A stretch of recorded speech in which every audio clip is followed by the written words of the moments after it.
The next question is from Kali.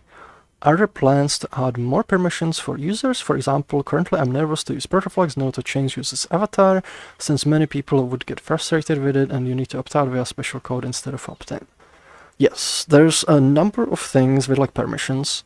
So like there's sort of two types of permissions we have right now. Well, we don't actually have right now, but the way we think about them, the ones we have right now, they're sort of like, soft permissions.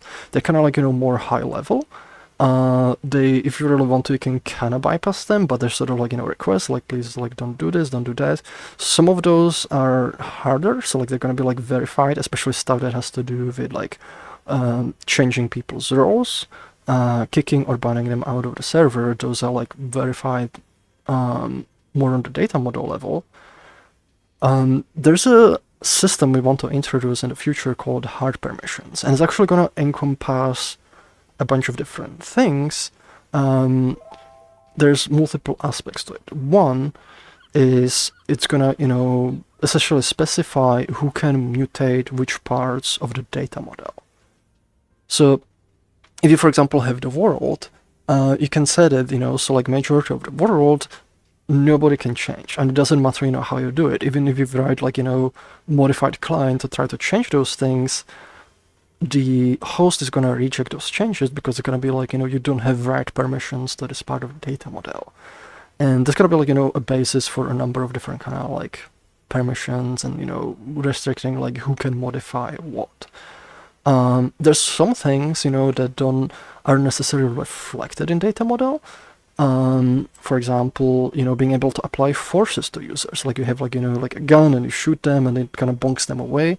So there's going to be another thing where certain systems that are going to be like, like you need this kind of permission to be able to like, do this thing. Like, for example, I forced a user. So we could like, like you could, for example, say, I don't want, to get bonked like by random, gadgets. Unless, for example, it's, from, like, it's been spawned by a friend or it's being held by a friend. So those are going to provide, like, additional kind of granularity.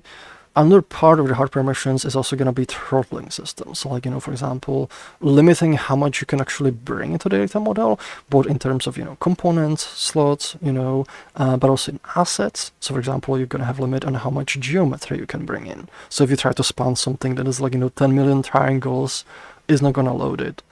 Like you'll be able to like set limits, and it's always going to be up to the host. So like if you want to host a session and you want people like share like their complex 3D scans, you can do that. But also if you want a session that's friendly to like weaker performance hardware and kind of want it more chill, you can lower those like restrictions.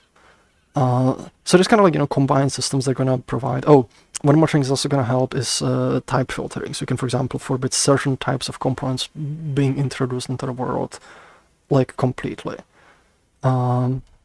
So yes, like there's going to be a lot more kind of permissions that we want to like add in the future to kind of like give people more control, how the sessions are run and how they kind of like operate.